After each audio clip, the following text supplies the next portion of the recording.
अस्सलाम वालेकुम ख़वातीन व हज़रात, मैं इस टाइम खड़ा हूँ टोरंटो के मरकज़ में कैनेडियन नेशनल टावर, जो किसी ज़माने में दुनिया की सबसे बुलंद तरीन इमारत थी, लेकिन उसका हुस्न, उसकी खूबसूरती आज भी जो है वो दुनिया को मुतासर करती है।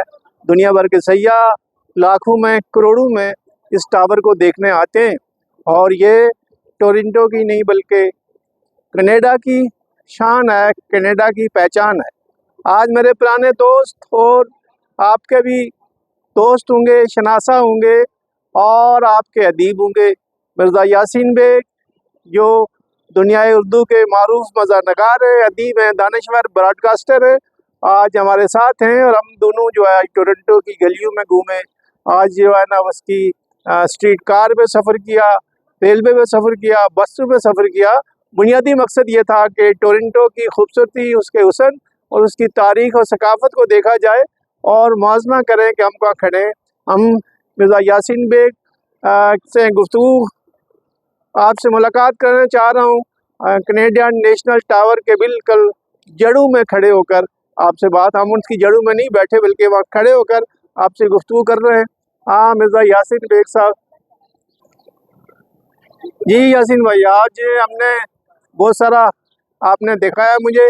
मैं पहली दफ़ा टोरंटो आया हूँ, आज को आपको 24 साल हो गए इस शहर में, इस मुल्क में। तो आज थोड़ा सा आप ब्रीफ करें मेरे नाज़रीन को, मेरे जो दोस्त हैं फेसबुक के उनको। और ये जो कैनेडियन नेशनल टावर है, कनाडा नेशनल टावर, इसके हम जड़ों में खड़े, इसके हम बिल्कुल नीचे खड़े और हम नाज़रीन को इसका भी मुआज़ना कराएंगे, इसको भी दिखाएंगे, टावर को भी। लेकिन आप पहले, उससे पहले आप थोड़ी सी गुफ्तगू फरमाएं। जी, आपके टावर के बारे में पूछना चाहते जी जी। हैं।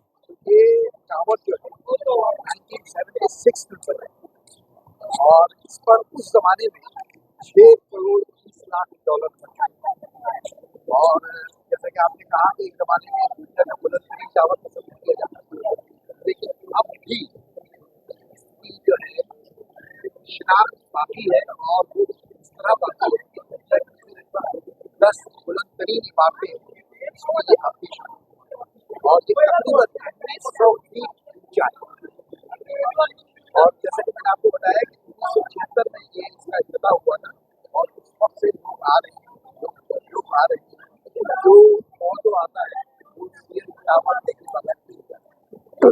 टोरंटो टोरंटो की थोड़ी सी इसके हुस्न के बारे में, इसकी कल्चर के बारे में, यहाँ के लोगों के बारे में, जो हम बहुत सारी जगहों पे गए हैं, उसके में थोड़ा सा ब्रीफ करें हमारे नाज़रीन को 2-4 मिनट। असल में मैं कहता हूँ कि जैसे हम कराची को कहते हैं ना कि ये मिनी पाकिस्तान है, वैसे टोरंटो जो है ये मिनी वर्ल्ड है। दुनिया के किस मुल्क का, किस कल्चर का और किस ज़बान का बंदा जो है यहाँ मौजूद है, हर कोई मिल जाएगा। कोई 40,000 मिल जाएगा, कोई 40 लाख मिल जाएगा, ठीक है ना, कोई 4 लाख मिल जाएगा, लेकिन दुनिया के हर मुल्क के लोग हैं। और इसीलिए मैं आज आपको अपने घर में सागा से वो यहाँ तक लेकर आया।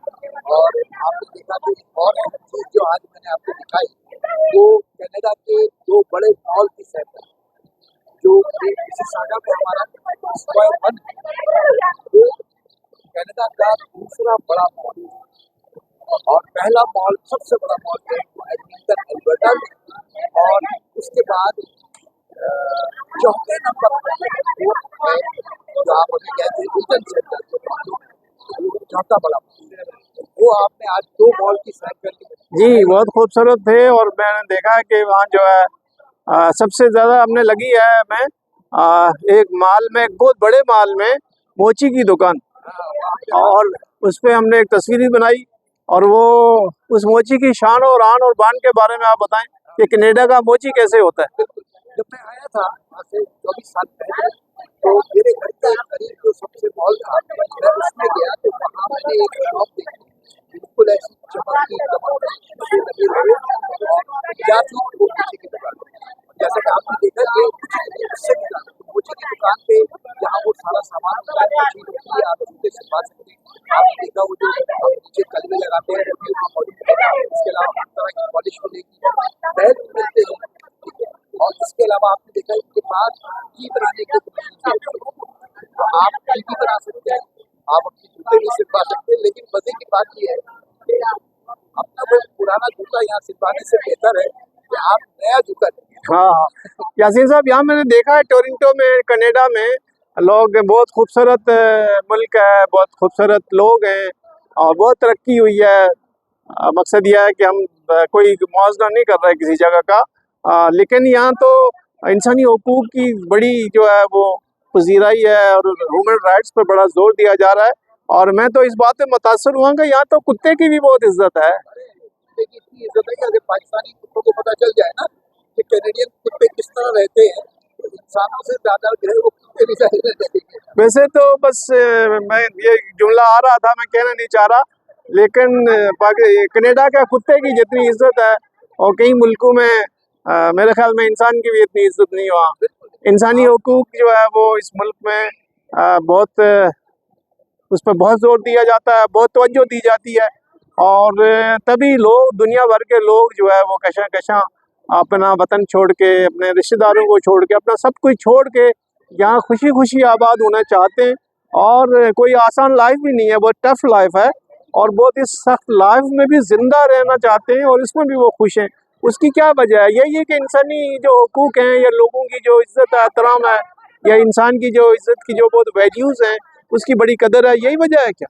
वजह यही है ना कि इंसाफ है, हर चीज में इंसाफ है। जहाँ आपको इंसाफ मिलेगा, माशी इंसाफ मिलेगा, समाजी इंसाफ मिलेगा, यहाँ आप रहना पसंद करेंगे। यहाँ आप देखिए कि जो कम से कम तनख्वाह भी हासिल कर लेता है, वो भी अगर दो घर में कम यानी वेट की तनख्वाह लेने वाले ये पर आवर जो यहाँ है वो भी लेने वाले यहाँ बड़े आसानी और सहूलत से टैक्स देते हैं, लेकिन टैक्स रिटर्न के कमाए भी नहीं। आप जितना टैक्स देते हैं अगर आप चलती है तो उसमें तकरीबन 45% आपको वापस मिल जाता है साथ में। तो ये सब सहूलतें ये सारी चीजें, जॉब की आसानी, ये जॉब में सहूलतें, हार्ड वर्किंग है, मेहनत जरूरी है, लेकिन मेहनत का सिला। तो आपको इतना अरसा हो गया, कोई पौनी सदी तो नहीं हुई, पाव सदी हो गई जिसको हम कहते हैं, 25 साल उन्हें को हैं, 24 साढ़े 24 साल हो गए, तो आपका दिल नहीं भरा? अगर फर्ज किया दिल भर गया हो, आपको ये कहा जाए कि कनाडा के अलावा आप किसी और मुल्क का इंतखाब करना है, वो अमेरिका है, ऑस्ट्रेलिया है, बरतानिया है, यूरोप का कोई मुल्क है, एशिया है, चाइना, जापान, मॉस्को, कौन से मुल्क को आप पसंद करेंगे? भाई घूमने के लिए तो हर जगह जा सकते हैं, हाँ, लेकिन रहने के लिए अपने जा सकते हैं। मैं समझता हूँ कि कनाडा ने जो हमें जो कुछ दिया है ना, वो इतना अहम है और इतना जरूरी हो गया है हमारे कि अब हमें कोई और मुल्क कनाडा से ज्यादा अच्छा नहीं। ओह, यू लव कनाडा।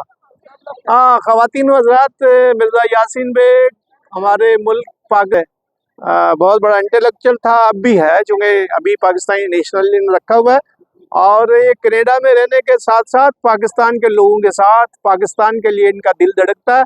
और जब ये खूबसूरत जुमले लिखते हैं तो उसमें पाकिस्तान का, पाकिस्तान कल्चर का हवाला होता है। उर्दू में लिखते हैं, उर्दू में बोलते हैं, उर्दू को पसंद करते हैं। इसका मकसद यह है कि 24 साल भी इस मुल्क में इतना प्यार दिया, इतनी मोहब्बत दी, इतनी इनके बच्चों को एजुकेशन दी और सबसे बड़ी बात यह है कि बाइज़्ज़त रोज़गार दिया। उसके बावजूद मिर्ज़ा यासीन बेग आज भी पाकिस्तान और पाकिस्तान के लोगों के साथ मोहब्बत करते हैं। गो कि ये कनाडा में रहना चाहते हैं इसलिए कि उनकी ज़िंदगी आसान है, लेकिन पाकिस्तान के साथ आज मोहब्बत करते हैं।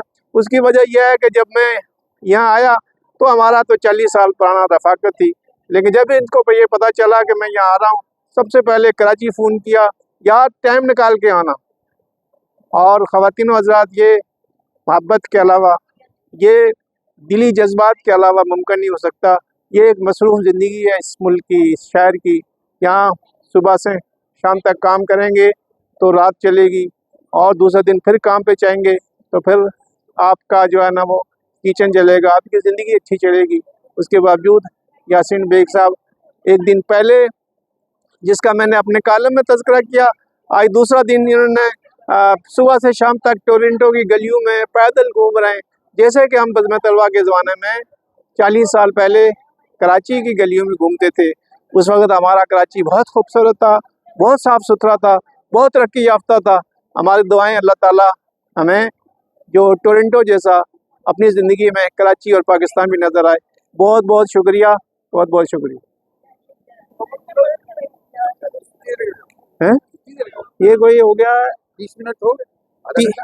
नहीं नहीं, ये तो 7 मिनट का है। 7 मिनट को है सिर्फ? हाँ हाँ, अब नहीं नहीं, ये तो लंबा नहीं।